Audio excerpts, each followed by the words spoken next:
Haleluya, haleluya. Saya berasa lagi masuk di dalam kelas ini. Luar biasa sekali, puji Tuhan. Terima kasih untuk pengurus memberikan kami kepercayaan untuk kembali melayani di dalam youth. Ya, dalam gereja GPDI Sahabat Allah, puji Tuhan. Ini luar biasa semua. Ini semua SMA atau yang sudah tamat SMA juga masih pakai baju SMA, puji Tuhan. Oke, saya tidak tahu ini bentuk acaranya ya.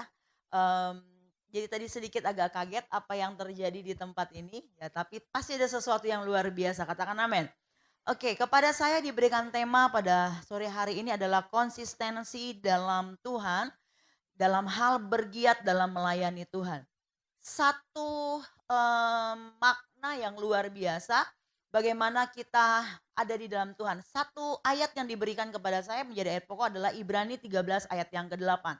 Mari kita baca sama-sama. Ibrani pasal yang ke-13 ayat yang ke-8. Sudah dapat?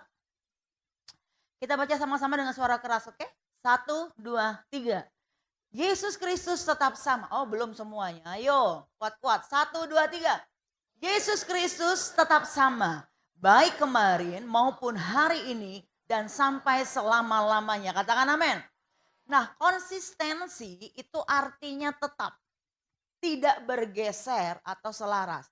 Kalau ngomong tadi bahwa hari ini ada mau pakai baju seragam SMA, saya usahakan pakai baju seragam SMA bawa dari Palembang.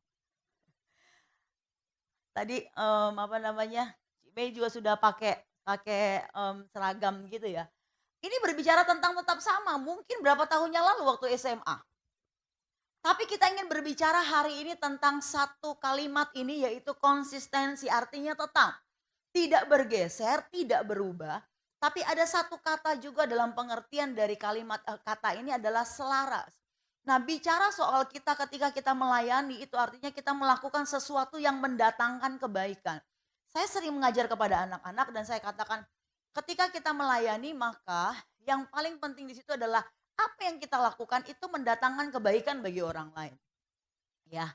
Nah, ketika kita melihat di sini tema yang diberi kepada saya adalah konsistensi dalam Tuhan dan tema besarnya bergiat di dalam melayani Tuhan.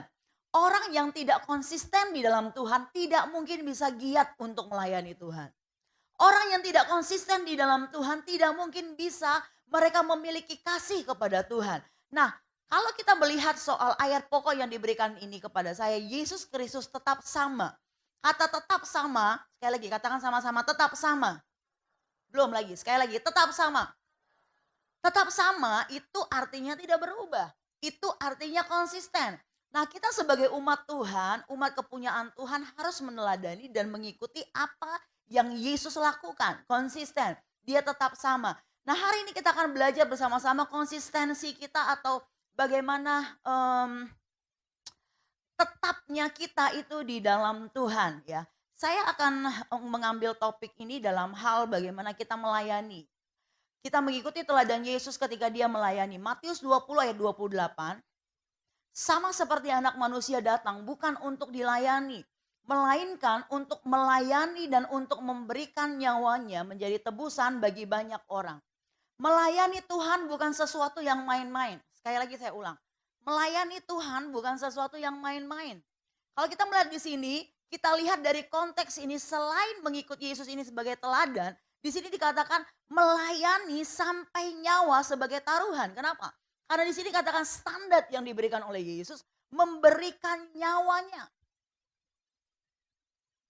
Pikir baik-baik, ketika kita akan melakukan sesuatu yang lebih besar lagi, kita harus sampai kepada poin ini.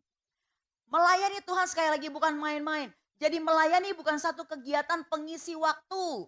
Ketika kita mengiring kepada Tuhan, ketika kita mengasihi Tuhan, ketika kita beribadah, ketika kita aktif dalam sebuah pelayanan youth.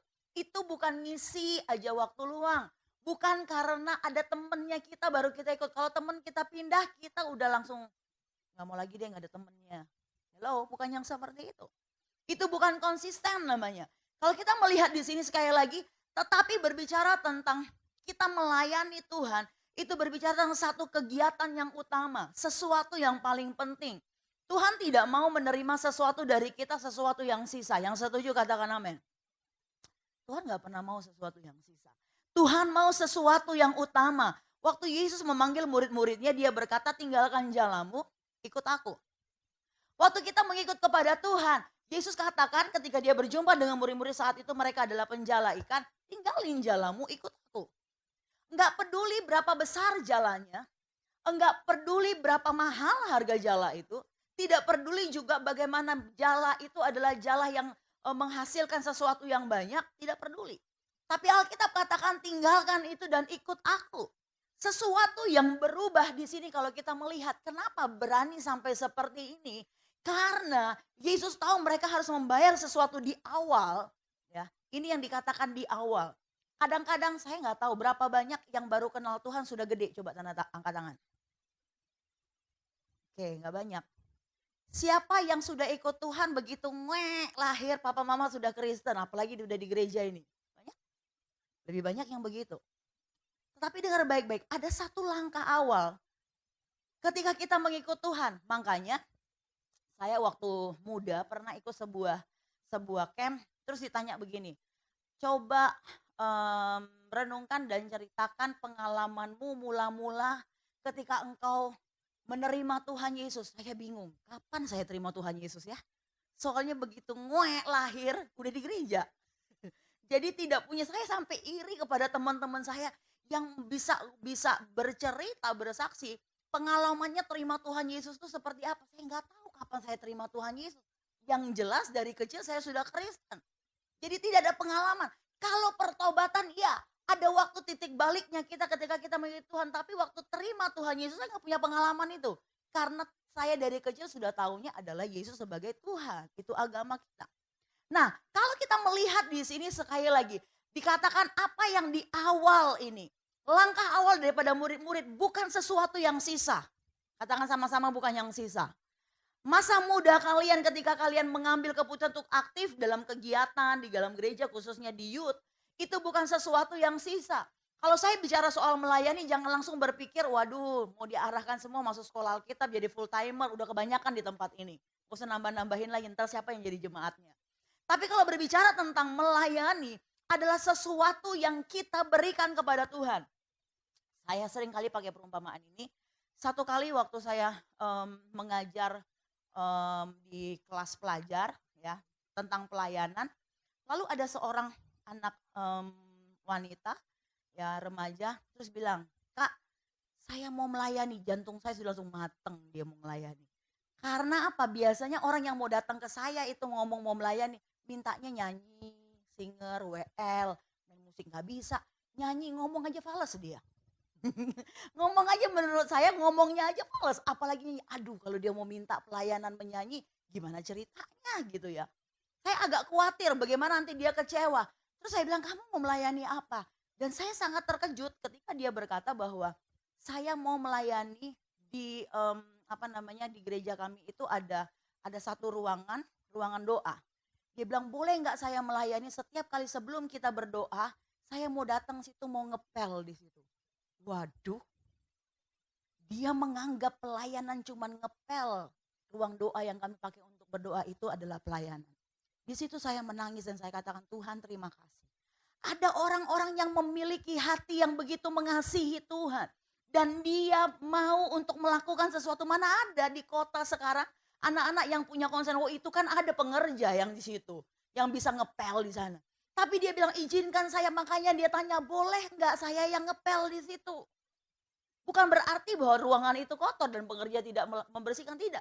Tapi dia ingin membayar sesuatu harga dan sampai hari ini dia adalah orang yang luar biasa di dalam Tuhan. Katakan amin. Kenapa? Dari awal konsistensi ada sesuatu yang dia bayar. Ketika murid-murid melepaskan jala mereka nggak tanggung-tanggung. Dan kita bisa melihat bagaimana Tuhan mengubah hidup mereka dan memakai mereka dengan luar biasa. Teman-teman bicara soal melayani bukan hanya yang tadi, berapa banyak sih, berapa persen dari kalian, saya hitung tadi ini kita sekitar 100 orang. Yang melayani di atas ini tidak sampai 20 orang. Bagaimana dengan kalian yang duduk, apakah kalian tidak bisa dalam melayani? Siapa bilang? Kita bisa melayani apapun yang bisa kalian kerjakan. Kalian ngajak teman kalian yang gak punya kendaraan, kalian mampir dulu jemput dia sama-sama kebaktian. Itu udah melayani. Amin. Ketika kalian Cuman SMS doang, cuman WA doang ngingetin, "Hey, besok hari Minggu jangan lupa ya, jam 1.30 di gereja kita ada kebaktian youth." Itu melayani. Tapi kadang-kadang kita melupakan itu dengan ya tadinya seperti di tempat kami juga ada ya. Orang-orang yang seperti itu begitu rajin tapi lama-lama hilang, lama-lama hilang. Banyak banget yang begitu. Tetapi kita akan belajar sekarang bagaimana kita bisa konsisten. Sekali lagi sama-sama katakan konsisten. Teman saya cerita begini, teman saya gembala di Manado, dia bilang, satu kali kami pergi ke Papua, Papua Barat ya. Lalu dia bilang, saya mau ketemu dengan anak rohani saya. Oh ya? Ya, waktu dia kuliah di Manado, dia kebaktian di tempat saya. Sekarang dia kepala dinas. Wow, kepala dinas. Kami ganggu-gangguin, wah luar biasa nih ketemu sama jemaat kepala dinas, sudah jadi orang besar di kota ini gitu ya. Lalu dia bilang, kamu mau tahu gak cerita anak ini? Dia bilang anak ini orang Papua asli datang ke Manado, dia mau kuliah. Lalu setiap hari Sabtu dan Minggu dia tinggal di Pastori, ya karena dari kampusnya supaya bisa berbakti, beribadah. Apa yang dilakukan katanya anak ini setiap kali hari Minggu pagi itu dia yang nyapu dan bersihin gereja. Lalu yang luar biasa lagi dia bagiannya adalah ngurus ngatur kursi dan dia kalau ngatur kursi nomor satu. Kenapa? Kursi ya kayak begini kursi kalau kita ada apa ini namanya ini tehel ya. Tehel begini gampang, yang pengerja-pengerja pasti tahu ya. Saya anak pendeta dan pengerja puluhan tahun tahu kalau ngusun kursi supaya lurus tinggal ngikutin aja ini. Tetapi di gereja teman saya nggak ada tehel, cuma polos begitu. Apa yang dilakukan oleh orang Papua ini? Dia ambil benang, tahan dia pakai benang dari ujung ke ujung, dari ujung sana ke sana, satu baris rapi, baru satu baris. Jadi gereja itu rapi banget, kursinya nggak ada yang miring satupun. Mungkin orang berkata, aduh bodoh banget, yang penting langsung rapiin aja. Ada orang yang senang, tapi kalian tahu apa yang dia lakukan itu? Mungkin kecil, tapi itulah bentuk kasihnya kepada Tuhan. Bentuk pelayanannya kepada Tuhan. Saya tidak heran kalau sekarang dia jadi kepala dinas, padahal blow on. Kepala dinas pendidikan, padahal blow on. Tuhan bisa mengubah, amin. Dia sekarang tidak blow on lagi tentunya, makanya bisa jadi kepala dinas, betul? Dari mana? Dari Tuhan yang mengubah. Kalau ada kekurangan kita, ada sesuatu yang kita tidak bisa, jangan kamu stres dulu. Ketika kamu mengasihi Tuhan dan kamu belajar untuk melayani Tuhan, mulai dari hal yang kecil, yang kamu tidak bisa itu Tuhan tambahkan. Katakan amin. Bukankah firman Tuhan katakan cari dahulu kerajaan Allah? Apa? Semuanya akan ditambahkan. Siapa di sini yang gak terlalu pinter di kelas, di sekolah? Gak usah angkat tangan. Cukup tahu diri. Itu bukan akhir. Katakan dalam kanan kirimu, bukan akhir. Kenapa? Karena Tuhan yang bisa mengubahnya. Yang percaya katakan amin. Amin. Anak-anak muda belum berakhir. Temanmu yang juara satu, teman saya yang juara satu di sekolah, hari ini belum tentu dia lebih jago daripada teman-teman yang lain. Teman saya yang di kelas itu yang ya kalau mau naik kelas sudah empot-empotan jantung, naik kagak gitu ya. Mamanya udah pada mukanya udah nggak tahu waktu menerima rapot. Tapi sekarang ini jadi orang berhasil luar biasa. Bukan itu yang menentukan. Tapi bagaimana ketika tangan Tuhan itu beracara dalam hidup kita. Amin. Itu sebabnya kita tahu tentang hal ini ya. Nah, ada beberapa sifat di dalam kedagingan kita yang seringkali menghambat kita untuk bisa kita tetap konsisten di dalam Tuhan. Di dalam kita melayani Tuhan, dalam kita mengasihi Tuhan ya. Kenapa? Karena saya bilang tadi ada sifat kedagingan dan ini dosa. Bicara soal hal-hal daging adalah bicara tentang dosa. Nah, dua hal saja yang ingin saya sampaikan pada sore hari ini yang paling menghambat kita. Yang pertama itu kesombongan. Kesombongan adalah dosa atau kedagingan, sifat kedagingan yang menghambat kita untuk bisa konsisten kepada Tuhan. Tadinya gak masalah. Kita setia kepada Tuhan, kita mengasihi Tuhan, kita melayani Tuhan. Tapi begitu masuk ini roh ini. Ketika masuk dosa ini, ketika dia mulai sombong berubah. Saul dipilih oleh Tuhan, ya kan? Dari semua bangsa Israel saat itu. Tetapi mulai masuklah sombong. Dia ngerasa bahwa dia adalah orang yang paling atas dari bangsa Israel. Betul dia adalah raja. Tapi dia mulai sombong. Alkitab katakan dia melakukan yang bukan menjadi bagiannya. Dia ikut campur di dalam urusan bait Allah. Tuhan marah. Dia tidak lagi konsisten ketika dia mengasihi Tuhan. Bagaimana dia menghargai Tuhan. Bagaimana penghormatannya kepada Tuhan. Dia udah gak peduli lagi. Kenapa? Sombong. Teman-teman saya mau ngomong. Allah paling benci orang sombong. Sekali lagi. Tuhan benci orang sombong. Allah menghancurkan Raja Nebukadnezar karena dia sombong. Allah menghancurkan. Baca ya di Google, buka di internet. Beberapa hal yang orang-orang sombong. Ada satu yang saya ingat seorang presiden ya, belum sempat dipilih sih, tapi dia baru calon presiden. Dia bilang Tuhan pun tidak bisa batalin, saya lupa namanya. Tuhan pun gak bisa batalin aku untuk jadi presiden, bayangin. Saking dia pede banget dia menang. Betul sih dia menang. Tapi satu hari atau seminggu sebelum pelantikan dia ditembak. Mati. Beneran ini. Jangan coba untuk sombong. Ketika kita berhadapan dengan Tuhan. Kalau engkau mau konsisten dan tetap tidak bergeser. Kalimat tadi katakan selalu selaras dengan Tuhan. Jangan coba-coba sombong. Sombong itu akan menghancurkan kita. Ingin katakan bersama-sama siapapun kita yang melayani dalam pekerjaan Tuhan, ingat baik-baik. Itu adalah anugerah Tuhan. Di gereja kami, saya masih melayani, kadang-kadang saya main musik, kadang-kadang saya WL. Kalau kami lagi doa sebelum kami melayani, selalu kalimat saya, Tuhan terima kasih ini anugerah. Kali ini pun kami masih bisa melayani, ini anugerah. Supaya apa? Jangan sombong. Mami saya ngomong begini, ada satu jemaat, baru-baru ini dia cerita. Ada satu jemaat selesai ibadah, habis saya khotbah, jemaat itu ngomong sama mami saya, "Udah tante, luar biasa ya. Vera khotbah begini, luar biasa." Langsung mami saya bilang, "Hei stop jangan puji-puji anak aku. Kaget dengar lagi dia jatuh." Dia bilang begitu. Saya bilang, "Saya senang orang tua saya gak besar kepala. Oh anak saya dipuji orang, khotbahnya enggak." Bapak saudara, setiap kali ada orang yang berkata ketika saya habis melayani, saya harus bayar itu dengan berdoa di dalam kamar. Tuhan, saya kembalikan semua pujian itu untuk Tuhan. Kenapa? Karena kalau tidak kita nggak bisa konsisten, kita bergeser. Masih manusia loh, masih manusia. Tapi Tuhan izinkan kepada kita ada banyak hal yang untuk mengganggu kita, untuk menerpa kita. Apakah kita konsisten? Satu-satunya yang kita harus tahu, tidak boleh sombong. Hal ini kita harus tahu ya. Gak perlu sombong. Bilang sama kanan kiri gak perlu sombong.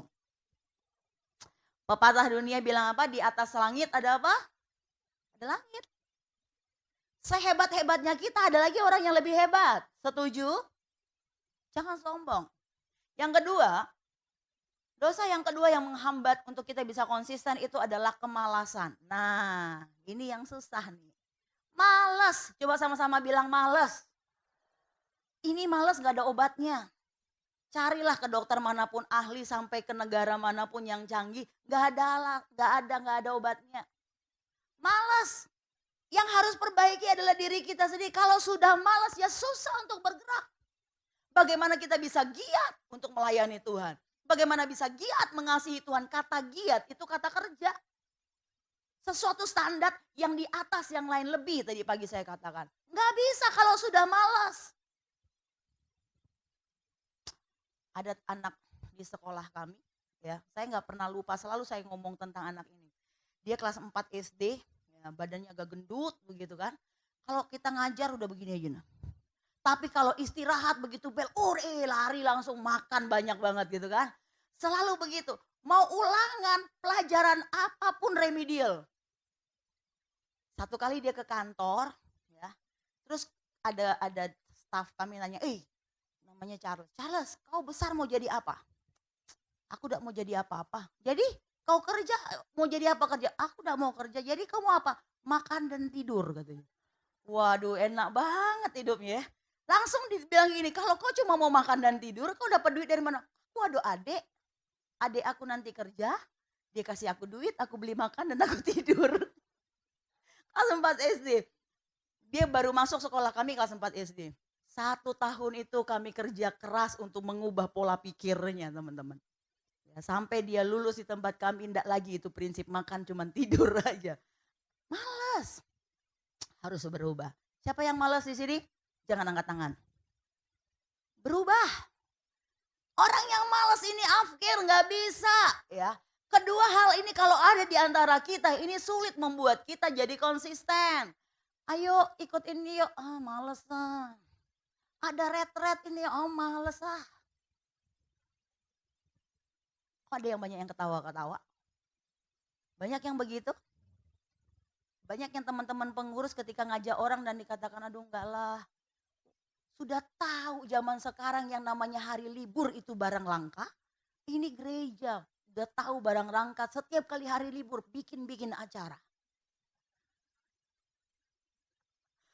Males tahu enggak? Kalau pergi retret atau apa bangunnya pagi-pagi, tahu enggak waktu libur itu waktu tidur. Adalah waktu tidur nasional. Bisa bangun jam 10, jam 11. Dengar baik-baik, di dalam Tuhan bukan males tapi bergiat. Katakan sebelah kanan kirimu bergiat.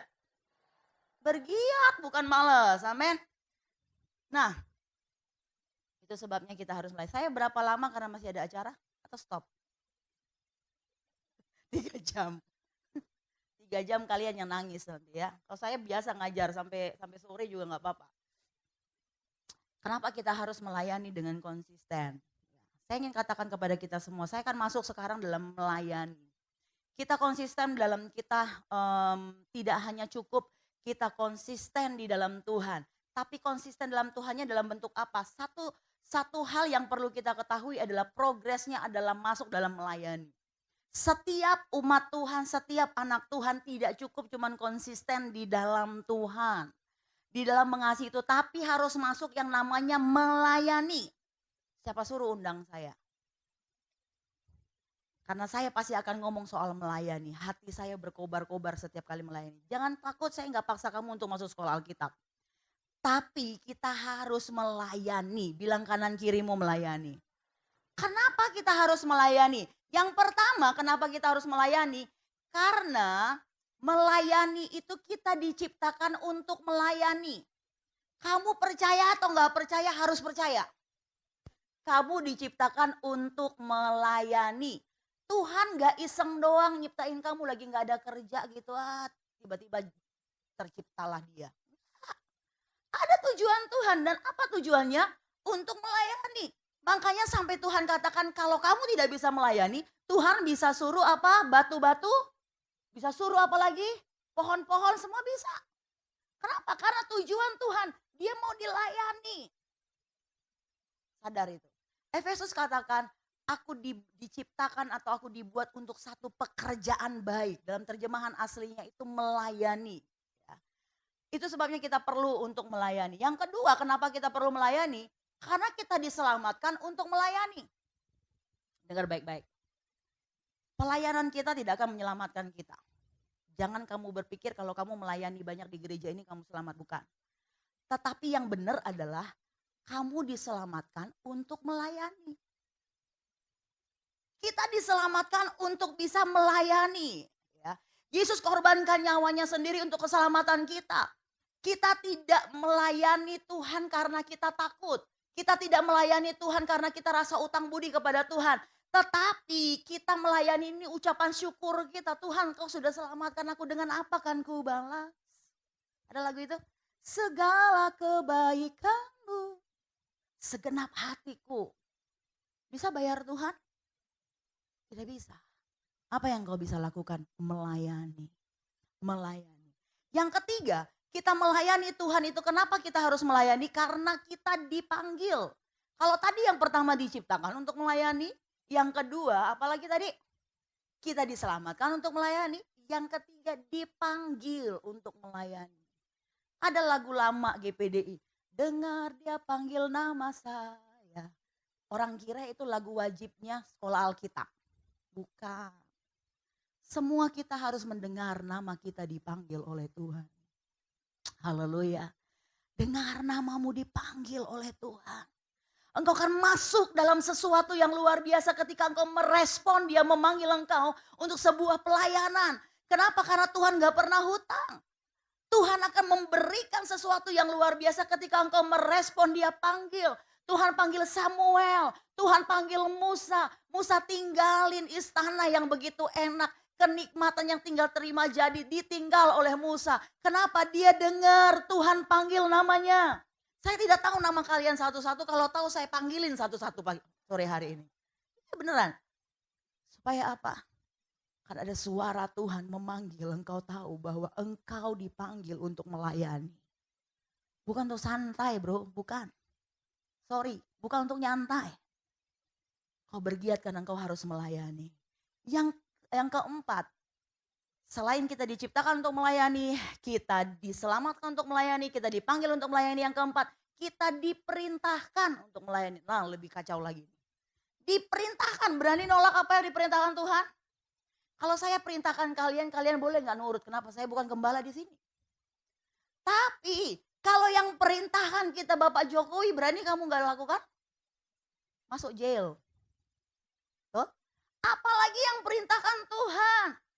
Berani kita masih tidak santai-santai, tidak melakukan apa-apa kalau yang perintahkan kita adalah Tuhan untuk kita melayani. Kalau kita tahu hal ini, maka engkau tidak akan pernah bergeser. Engkau akan tetap konsisten. Aku tahu, aku diperintahkan untuk melayani. Gak usah diipuk-ipuk, gak usah didorong-dorong, jerembab nanti jatuh. Gak perlu, kita tahu saya harus melayani. Bahkan harusnya kita tanya kepada pimpinan, kepada pengurus youth, apa yang saya bisa lakukan untuk melayani? Yang percaya katakan amin. Hari-hari ini saya sedang berdoa kepada Tuhan. Saya katakan Tuhan, saya tuntut janji Tuhan. Untuk jemaat setiap kali hari Minggu ketika berbakti, bahkan hari-hari ketika saya berdoa untuk jemaat. Saya katakan Tuhan, saya tidak akan paksa jemaat untuk melayani. Tapi saya akan tunggu ada satu kali jemaat yang akan datang kepada kami dan berkata, Bapak Ibu Gembala, apa yang saya harus bisa lakukan untuk Tuhan? Amin. Kenapa? Karena itu perintah Tuhan. Itulah perintah yang harus mereka lakukan, di mana itulah kunci berkat. Haleluya. Dan saya percaya itu akan menjadi bagian kita kalau kita melakukannya. Amin. Ketika kita melayani, maka melayanilah dengan ketaatan. Engkau tidak akan bergeser. Ada beberapa hal yang akan menggerakkan kita untuk kita tetap konsisten dan tidak bergerak. Engkau melayani dengan ketaatan. Sama-sama katakan ketaatan. Ketaatan. Taat itu mau dari depan, mau dari belakang sama doang. T-A-A-T. Coba baca dari depan. Taat. Baca dari belakang. Taat. Kalau kita melayani dengan ketaatan, maka engkau akan konsisten. Taat. Lalu yang kedua yang menggerakkan kita supaya kita bisa konsisten dalam melayani itu adalah rasa syukur. Kalau engkau punya rasa syukur kepada Tuhan, maka engkau akan melayani selalu dengan ucapan syukur, enggak ngomel. Aduh Tuhan, kenapa kayak begini? Marta melayani Tuhan, tapi begitu dia lihat Maria enggak bantu dia datang sama Tuhan bilang begini, Yesus guru, engkau lihat Maria. Dia ngomel. Kenapa? Enggak ucapan syukur, enggak dengan sukacita dia melayani. Dia compare dengan orang. Hello, kalau ada di tempat ini yang habis melayani terus ngoceh-ngoceh, cuman aku yang mempersiapkan tuh, kirain gampang nempel-nempel tuh. Apa namanya foto-foto pakai tali, coba lu yang nempel. Pegel tahu nih tangan. Kalau kita melayani tidak dengan ucapan syukur, enggak ada artinya. Tapi melayani dengan ucapan syukur engkau akan menerima berkat. Waktu saya belajar melayani, saya atur di gereja, nyanyi, latihan segala sesuatu ya. Udah capek saya ngoceh. Suami saya bilang, apa berkatmu kalau kamu ngoceh? Gak ada berkat. Tapi engkau bisa konsisten tidak bergerak, tetap ada di posisi yang benar di hadapan Tuhan ketika engkau mengasihi Tuhan dan melayani Tuhan. Kenapa? Karena engkau digerakkan untuk melayani dengan rasa syukur dan sukacita. Katakan amin.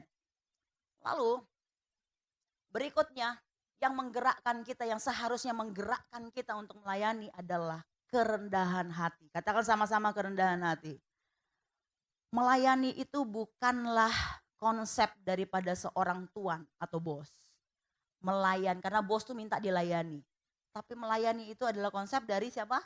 Pelayan, hamba. Mengejar satu standar yang Tuhan berikan dalam pelayanan adalah kejar hati hamba. Lagu itu bilang apa? Hati hamba yang selalu kau cari. Apa? Biar kau temukan di dalamku. temukan di dalam kita.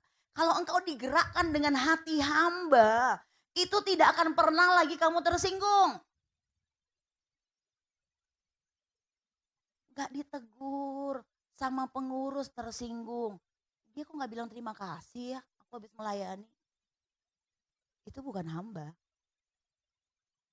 Yesus itu, teladan Yesus itu dalam melayani menunjukkan bahwa dia adalah seorang hamba yang sempurna.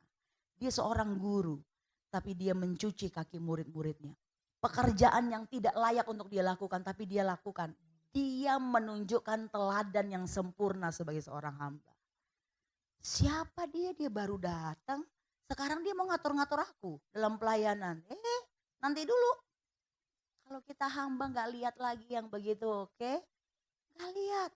Sama-sama kita melayani Tuhan. Ya, kita tidak lagi, kalau kita sudah melayani, tidak ada komplain. Kenapa pengurus seperti ini? Kenapa gereja perlakuannya begini? Untuk apa aku melayani? Kau belum memiliki hati hamba. Tapi kalau engkau melayani dengan hati hamba, engkau tidak bergeser.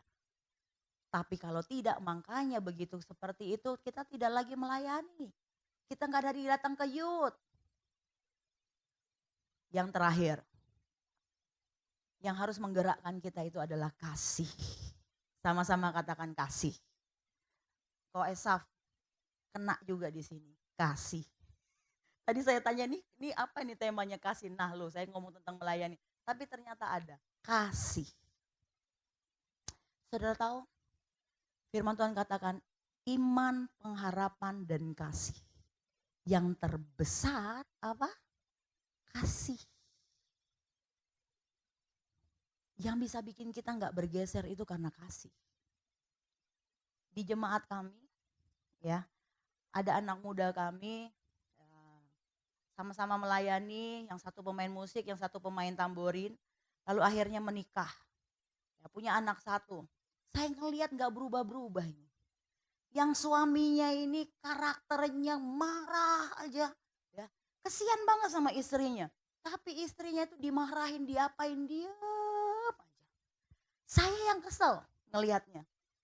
Ya teman-teman ngadu lah bagaimana istrinya katanya teraniaya. Tapi kok kayaknya istrinya biasa aja, cuma kalau dimarahin cuma diam. Lalu satu kali saya ngomong pulang ke rumah, saya bilang sama suami saya, ada ya orang goblok begitu ya, dimarah-marahin diem. Itu saya ngomong begitu. Terus suami bilang, yang bodoh kamu katanya. Dia lakukan itu, kenapa dia bisa bertahan? Udah kasar ngomongkan suami, sorry, main tangan pun kadang-kadang. Tapi dia bertahan kenapa? Dia tetap enjoy dan sukacita kenapa? Dia sangat mencintai suaminya. Itu yang membuat dia bertahan. Kata suami saya, Ma, kalau misalnya semua orang model kamu atau Tuhan seperti kamu, maka semua orang yang punya karakter model itu tidak pernah dapat pasangan. Betul juga ya. Tapi Tuhan itu adil. Yang kayak gitu juga dapat orang pasangan yang mana? Yang begini nih modelnya. Dia bertahan kenapa? Kasih.